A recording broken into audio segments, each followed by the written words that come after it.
Vous êtes toujours sur les ondes de RCV et après un petit tour par les États-Unis, direction le Royaume-Uni. Et ce soir, c'est Léa qui va nous parler du mariage royal entre Meghan Markle et notre bon vieux prince Harry. Yes, si je suis venue ici aujourd'hui, c'est avant tout pour délivrer un message de prévention publique.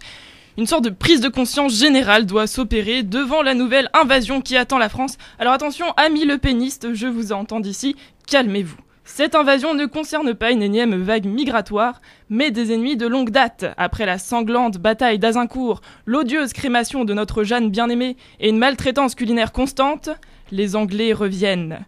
Plusieurs années après la vache folle, les Anglais, tout brexités qu'ils sont, ne semblent pas vouloir nous lâcher la grappe. Laissez-moi vous expliquer. Voilà plusieurs jours que j'ai remplacé mon café matinal par du thé au lait. Mon armoire ne contient plus aucun vêtement qui ne soit pas visible à moins d'1 kilomètre.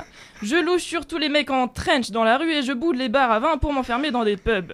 Dernièrement, j'ai même pris plaisir à regarder une compilation des pires lancers de cricket. Et c'est quand j'ai voulu mettre du chutney dans mon jambon beurre que j'ai compris que quelque chose clochait. Je suis atteint de la Royal Wedding Fever, comprenez la fièvre du mariage royal. Et ce mariage, il a lieu ce week-end à l'abbaye de Westminster entre le prince Harry et l'actrice américaine Meghan Markle. Si vous avez loupé cet événement, c'est sans doute que vous ne regardez pas assez les chaînes du groupe TF1 ou que vous ne lisez pas assez la presse People. Si c'est le cas, surtout ne paniquez pas, vous êtes des gens bien. Pour ceux qui, comme moi, n'arrivent pas à contenir leurs larmes devant un amour si beau, si pur, achetez les goodies. Ah bah oui, vous croyez que les 600 invités et les agents de sécu ils vont se nourrir tout seuls? Et les petites pilules pour que les chevaux ils fassent un joli caca tout rose, vous pensez que ça se trouve en pack de 10 sur eBay?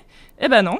Et que je vous entende pas vous plaindre, parce que cette année, niveau merchandising, Elisabeth elle a tout fait péter. Des mugs en veux-tu en voilà, de la vaisselle, des drapeaux, des stylos, des capotes, des tableaux et même des mouchoirs.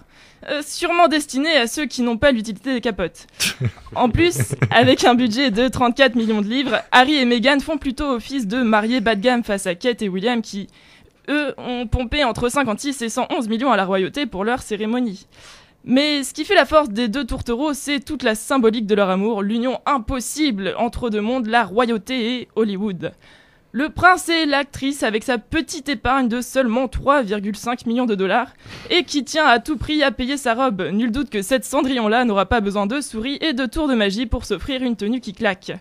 Enfin, poussons le cynisme à son paroxysme, ce mariage tombe plutôt bien. Et oui, les Anglais sont malins, ils sont même très malins, et ils savent comment cacher leurs petits travers.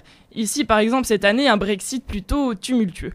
Mais souvenez-vous, en 2011, déjà, ils nous avaient fait le coup après l'affaire Assange et les téléphones hackés de News of the World. Allez hop, Kate William devant Monsieur le Prêtre, ça arrangera tout le monde, hein. Je ne crie pas au complot, je dis juste que je n'ai jamais vu le prince William et Rupert Murdoch au même endroit. C'est sûr que notre Napoléon national ne soulève pas autant les foules, excepté celles des manifestants, que la famille royale britannique. Hein. Au lieu d'Henri de Galles, nous on se tape Henri de Lescant, et le seul palais qu'on ait jamais eu, il est squatté par un labrador qui s'appelle Nemo et qui pisse dans les cheminées. Donc niveau glamour, on est quand même un peu loin des insulaires. Hein. Alors prenez vos plus beaux plaids, réchauffez vos cookies et votre théière, installez-vous confortablement dans votre fauteuil matelassé devant votre poste de télé. Samedi 19 mai, vous assisterez comme tout le monde à l'histoire d'amour que vous n'aurez jamais, celle des princes et des princesses des temps modernes qui continuent de vous faire vibrer malgré vous. Eh bien merci Léa, je pense qu'on a gardé la date. Ben, ça t'inspire quoi tout ça? Moi j'ai juste une question, c'était sur le mariage de Kate et William. Tu as dit qu'il coûtait entre 56 et 111 millions. Je trouve que la marge elle est quand même assez énorme. Parce qu'il n'y a jamais eu de chiffres publiés. D'accord, ok. Donc voilà. C'est le prix des mouchoirs. Ça doit être C'est ça. Et pour ceux qui n'ont pas besoin de mouchoirs et qui savent qu'il est toujours bon de pouvoir tout lâcher avec celui ou celle qui fait battre son petit cœur, qu'on soit dans une famille royale ou non, on s'écoute le dernier son de L'Homme Pâle chez Colors, Tout lâcher.